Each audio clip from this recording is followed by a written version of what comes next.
अस्सलाम वालेकुम dear students. आज हमारा जो टॉपिक है इस वीडियो में वो है plant propagation, plant tissue culture के पॉइंट ऑफ व्यू से कि प्लांट प्रोपिगेशन क्या है, उसको किस तरह से यूटिलाइज करते हैं, उसकी एप्लीकेशंस क्या हैं।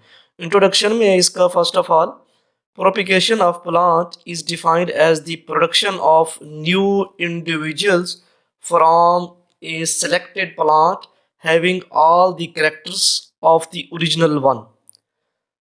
New plants are created from a variety of sources जैसे कि seed, cutting, bulbs, tissue culture, etc.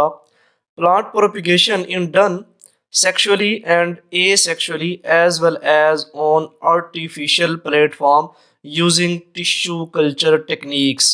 तो इस तरह different tissue culture techniques use करके आर्टिफिशियली तो हम प्लांट को प्रोपिगेट या उसको रीजनरेट कर सकते हैं कि किस तरह से है प्लांट प्रोड्यूस नेक्स्ट किस तरह से या प्लांट की मल्टीप्लिकेशन किस तरह से होती है। इसको हम अगर इसका प्रिंसिपल्स हम देखें कि the basis of plant propagation is totipotency. The capability of totipotency की क्या डेफिनेशन है हम ऑलरेडी प्रीवियस लेक्चर में डिस्कस कर भी चुके हैं। The capability of cells to regenerate missing part and subsequently an entire organisms के जो मिसिंग पार्ट्स हैं वो उससे प्रोड्यूस हों और अल्टीमेटली एक सेल से कंप्लीट ऑर्गेनिज्म बन जाए। जिस तरह पिक्चर में शो भी हो रहा है, एक सेल है उससे डिफरेंट सेल्स बने जिसको कैलस बोलेंगे। नेक्स्ट पूरा प्लांट बन गया जिसके तमाम ऑर्गन्स मौजूद हैं कि इसका लीफ, इसका स्टेम, इसकी रूट्स, इसकी शूट्स, सारी चीज़ें यहाँ मौजूद हैं। नेक्स्ट जी इसकी जिस तरह हम इसकी डिवीजन देखें, ये क्लासिफिकेशन के प्लांट प्रोपिगेशन टू वे से है, सेक्सुअल एंड एसेक्सुअल या वेजिटेटिव। अब सेक्सुअल ओनली फ्रॉम मीन्स जैसा कि फ्लावर्स वगैरह से होती है, एसेक्सुअल वेजिटेटिव कटिंग से, ग्राफ्टिंग से, लेयर्स, सक्कर्स एंड माइक्रो प्रोपिगेशंस। तो अब हम इसको वन बाई वन देखते हैं कि इसके स्टेप्स क्या हैं, टाइप्स क्या हैं सेक्सुअल की या एसेक्सुअल की भी। Types sexual propagation is the use of seed or spore that is separated from the parent plant. This method is termed as sexual because there is the involvement of sexes, referring to the contribution of both the male and female gametes in the production of new plants. कि mail और female के different types की sexual means इसमें involve है और different plant parts पे होती है या डिफरेंट प्लांट्स पे होते हैं ये। तो इस तरह इन इससे जो प्रोड्यूस होंगे प्लांट्स तो वो सेक्सुअल टाइप में आएंगे। इसमें पोलन और egg, pollen is transferred from anther to stigma, fertilization occur and seed are produce. जो पोलन है वो ट्रांसफर हो जाए अगर एंथर के पास और स्टिग्मा के पास, इसको पोलिनेशन प्रोसेस, देन बाद में इसकी जब फर्टिलाइजेशन होती है तो फर्टिलाइजेशन कंप्लीट हो जाती है तो अल्टीमेटली एंड पे सीड डेवलप हो जाता है, तो जो कि एक सेक्सुअल मीन्स है। नेक्स्ट हमारे पास इसके अगर देखें डायग्राम से कि यहाँ फ्लावर है, ये stamen meiosis produce egg and sperm, then इसमें एंथर हुए, pollen grain containing sperm nuclei, तो पोलिनेशन वगैरह हुई। पोलिनेशन के बाद यहाँ stigma, pollen tube, style, ovary, egg and flower, male and female part दोनों इसमें मौजूद हैं। जब दोनों मिलते हैं देन फर्टिलाइजेशन होती है, fertilized egg becomes embryo of seed, then seed develop होता है, seed germinate to produce complete plant, then complete plant से के ऊपर मेच्योर प्रोड्यूस फ्लावर होते हैं। देन फ्लावर्स के अंदर फिर स्टेमन्स बनते हैं, meiosis produce egg and sperm, male और फीमेल पार्ट दोनों बन जाते हैं। तो यहाँ एक सेल बना, सेल डिवाइड हुआ, ये सेल है, सेल डिवाइड होते होते सीड बना, सीड से प्लांट, प्लांट के ऊपर फ्लावर। तो ये एक सेक्सुअल प्रोसेस का एक स्टेप आपको एक फ्लो चार्ट दिखाया गया है कि किस तरह से ये होता है। एसेक्सुअल प्रोपिगेशन किस तरह से होती है, तो डिफरेंट वेज हैं, तो उसको हम डिस्कस करते हैं।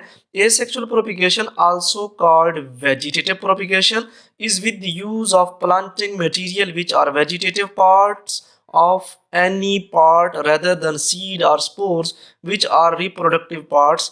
जैसे कि स्पोर्स और स्पर्म और एग्स के अलावा, फ्लावर के अलावा पार्ट्स होते हैं, तो इसमें कटिंग, लेयरिंग, ग्राफ्टिंग एटसेट्रा आ जाता है। जिस तरह एक कंप्लीट प्लांट है तो यहाँ से उसका एक स्टेम टाइप का टुकड़ा हमने ब्लेड से काट लिया, ये पेरेंट प्लांट है। कट एट स्लैंट, तो यहाँ से कट कर दिया, ये कटिंग्स है हमारी। कटिंग को दोबारा हमने किसी और पॉट में, सॉइल और कंपोस्ट में लगा दिया, सैंड में, तो इसके ऊपर इस तरह दोबारा से वो फ्लावर्स वगैरह या उसकी स्टेम वगैरह आ गई। तो ये एक ए सेक्सुअल प्रोपिगेशन के तरीके से हमने प्लांट को रीजनरेट कर लिया। नेक्स्ट टिश्यू कल्चर क्या है? Also called in vitro culture and micro propagation is the techniques of propagation, के टिश्यू कल्चर के अंदर या इन विट्रो कल्चर बोलते हैं या माइक्रो प्रोपिगेशन टेक्निक्स बोलते हैं, कि जिसमें propagating plants indoor under aseptic और sterile condition in artificial growth media. इसमें एक से दो चीज़ें हैं, एक तो इंडोर है कि कंट्रोल्ड कंडीशंस में, लैब्स में या ग्रीन हाउस में जहां कंट्रोल्ड कंडीशंस हों, और दूसरा एसेप्टिक या स्टीराइल कंडीशन भी है। और इसके अलावा नेचुरल मीडिया नहीं देने, नेचुरल मीन्स सॉइल के अंदर या इस तरह से, आर्टिफिशियल ग्रोथ मीडिया देना है। ये 3 से 4 टर्म्स, ये 3 से 4 पॉइंट्स याद रखने वाले हैं कि टिश्यू कल्चर के अंदर या टिश्यू कल्चर के अंडर इन विट्रो और माइक्रो प्रोपिगेशन चीज़ें आती हैं, तो उसमें क्या टेक्निक्स यूज होती हैं, किस तरह से होती हैं? इंडोर, एसेप्टिक स्टीराइल कंडीशन और artificial growth media. The growth medium also called nutrient solution, ये ऑलरेडी हम प्रीवियस लेक्चर्स में डिस्कस भी कर चुके हैं और इसी चैनल पर अपलोडेड भी हैं कि प्लांट टिश्यू कल्चर के मीडियम कौन से हैं। Called nutrient solution is a mixture of essential element. The initial propagule in tissue culture is called explant।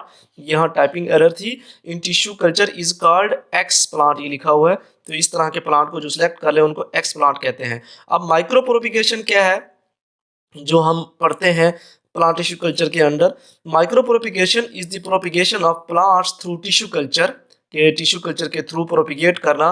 It is a proven means of producing millions of identical plants under a controlled and aseptic condition independent of seasonal constraints, कि अगर field में उसको grow करते हैं तो हमें season देखना पड़ता है कि अगर समर सीजन का प्लांट है तो समर सीजन में ही करना पड़ेगा, या विंटर का है तो विंटर में, तो हम कंट्रोल्ड कंडीशन में उसको उसी तरह का टेम्परेचर दे के विंटर वाला तो दूसरे सीजन में भी उसको प्रोपिगेट कर सकते हैं। Small pieces of plant tissues explant uses for regeneration, तो जो पार्ट्स यूज होते हैं वो shoot system, routing and growing into full size plant, तो उसकी रूट और शूट्स डेवलप होकर कंप्लीट प्लांट में डेवलप हो जाता है, कंप्लीट प्लांट बन जाता है। अब इसमें कौन कौन से है माइक्रो प्रोपिगेशन? स्टार्टिंग मटेरियल क्या क्या है इसमें?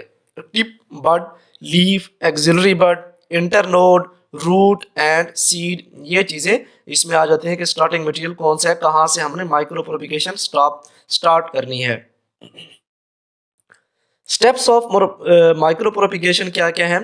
इसके 5 मेजर स्टेप्स हैं, फिर हर स्टेप्स के अंदर सब स्टेप्स, ये छोटे छोटे स्टेप्स और भी होते हैं, तो मेजर या मेन स्टेप्स जो इंपॉर्टेंट हैं वो 5 हैं। कौन कौन से हैं? First, selection and preparation of mother plant. Second, initiation of culture. Third, multiplication. Fourth, rooting. And fifth, transfer to soil. किस तरह से करना है, तो इनको हम 1 बाय 1 देखते हैं कौन कौन से हैं। एस्टेब्लिशमेंट, या हमने ये पॉइंट पढ़ा selection and preparation of mother plant, ये establishment. The objective of this stage is to clean culture that can begin the process of shoot multiplication. The explant is usually sterilized with a combination of detergent and bleach. In difficult situation, alcohol or a fungicide may be used। तो ये इस तरह हमने उसको prepare कर लिया mother plants को।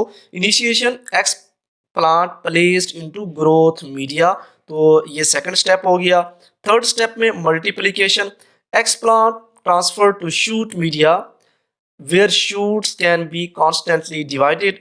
The objective of the shoot multiplication stage is to increase the number of shoots to produce by the original explants। तो इस तरह वो ये मल्टीप्लिकेशन होती जाएगी।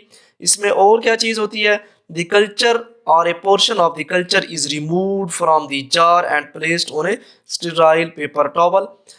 इसी के अंदर ही पॉइंट है, scalpel and forceps are use to cut and separate the larger culture into smaller pieces for transfer. के जो कैलस बना होगा वो ज़्यादा साइज का होगा, उन उसको हमने डिवाइड कर देना है स्मॉल पीसेस में, for transfer to a new jar to complete the subculturing procedure. तो एक नए उसको बॉक्स में, नए जार में रखते जाएंगे जो कि स्टेराइल होंगे। A high cytokinins to auxin ratio is use during the multiplication stage to induce auxiliary or adventitious shoot formation। तो हम ऐसे मीडियम देंगे जो शूट फॉर्मेशन उसकी करेंगे, शूट डेवलप करेंगे। यही बता रहा है कि high cytokinin to auxin ratio, this ratio is decided by upon preliminary research. too high a concentration of cytokinin will results in a high number of adventitious shoots that do not elongate। तो ज़्यादा अगर cytokinins की ratio हो जाएगी तो shoots ज़्यादा develop हो जाएंगी और जो कि सही नहीं है।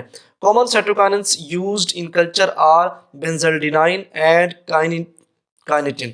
तो ये यूज़ होती हैं इस तरह ऑक्सीजन। तो ये कंसंट्रेशन जो ऑलरेडी हम ऊपर डिस्कस कर चुके हैं वही बता रहा है कि ऑक्सीजन कंसंट्रेशन और साइटोकाइनेंस की रेशियो देख के हम अप्लाई करेंगे। Fourth step, rooting. शूट्स तो डेवलप कर ली, अब रूट्स भी उसकी डेवलप करनी है। Shoots multiplied in culture must be rooted in order to create a new plantlet. In the rooting stage micro cuttings are induced from roots usually by application of auxin। Microcutting can either be rooted in vitro or ex vitro. In general, microcutting rooted ex vitro have a more normal root system and acclimatize to normal growing environment better than cutting rooted in vitro। इसमें यही है कि हमने इस तरह का medium apply करना है और ऑक्सीजन वगैरह की और साइटोकाइनेंस की रेशियो इस तरह से एप्लीकेशन करनी है कि शूट फॉर्मेशन के साथ साथ हमें रूट भी हो, लेकिन रूट हमें डिजायर्ड ज़्यादा नहीं होती एज कम्पेयर टू शूट्स। तो इसी तरह की मीडियम ही अप्लाई करने हैं उस रेशियो से ही। However, the propagator has more control over the rooting environment in vitro and this method may fit their production scheme better। तो इससे हम बेटर स्कीम कर सकते हैं और रूट शूट फॉर्मेशन सही तरह देख के, कि जिस तरह आप हम लोगों के सामने ये है कि ये इन विट्रो है, कि इन विट्रो में इस तरह हमें नज़र आ रहा है, और ये एक्स विट्रो है और इसमें भी शूट और रूट फॉर्मेशन दिखाई जा रही है। Micro cutting are inserted directly into the rootings substrate often using forceps to handle the small cuttings.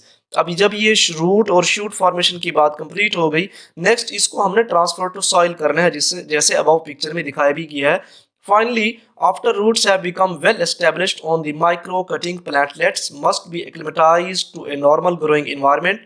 This involves gradually moving to open air conditions। तो अब हमने उसको कंट्रोल्ड कंडीशन से ओपन एयर में या नेचुरल कंडीशन में लेके आना है, where the humidity is reduced and the light level increase. जहां लाइट लेवल इंक्रीज होगा और ह्यूमिडिटी कम हो जाएगी। एप्लीकेशन क्या है इसकी, माइक्रो प्रोपिगेशन की, जो कि हम प्लांट टिश्यू कल्चर की टेक्नोलॉजी को या टेक्निक्स को यूज करते हुए करते हैं। Rapid multiplication, seasonal independent production use to conserve rare और एंडेंजर्ड स्पीशीज। एक तो इसमें बहुत जल्द हम मल्टीप्लिकेशन कर लेते हैं एज कम्पेयर टू नेचुरल या फील्ड कंडीशन में। और सीजनल इंडिपेंडेंट प्रोडक्शन है, कुछ प्लांट्स एक खास स्पेसिफिक सीजन में होते हैं जो कि उनको उनका नेचुरल इन्वायरमेंट है, और यहाँ हमें उससे इंडिपेंडेंसी मिल जाएगी कि हम उस पर इन्हसार नहीं करेंगे। हम विंटर वाला समर में भी ग्रो कर सकेंगे but in controlled condition under lab conditions. Use to conserve rare और एंडेंजर्ड स्पीशीज, कुछ स्पीशीज खत्म होती जा रही हैं प्लांट्स की, तो उनको भी हम इस तरह ग्रो करा के या मल्टीप्लाई करके उनकी सीडलिंग्स और बहुत सारे प्लांट प्रोड्यूस कर सकते हैं। या ऐसी स्पीशीज जिनकी सीड्स हमें नहीं मिल रहे होते तो प्लांट मिल जाता, तो एक प्लांट से कई प्लांट बना सकते हैं। ग्रेटर आउटपुट कि हम फील्ड या कन्वेंशनल मेथड की निस्बत इसमें माइक्रो प्रोपिगेशन में ज़्यादा हेल्पफुल होकर या ज़्यादा उससे फ़ायदे लेकर अपने प्लांट्स और अपने प्रोडक्ट्स, प्लांट्स की जो केमिकल्स हैं या कुछ भी हैं उससे जो एक्सट्रैक्ट करते हैं प्लांट्स से या प्लांट प्रोडक्ट्स हैं, वो हम ज़्यादा से ज़्यादा बना सकते हैं माइक्रो प्रोपिगेशन के थ्रू। स्टूडेंट्स, यहाँ तक हमारा लेक्चर कंप्लीट हुआ माइक्रो प्रोपिगेशन का। अपना फीडबैक कमेंट्स में ज़रूर दीजिए, चैनल को सब्सक्राइब करें। मिलते हैं नेक्स्ट वीडियो में, तब तक के लिए अल्लाह हाफिज़।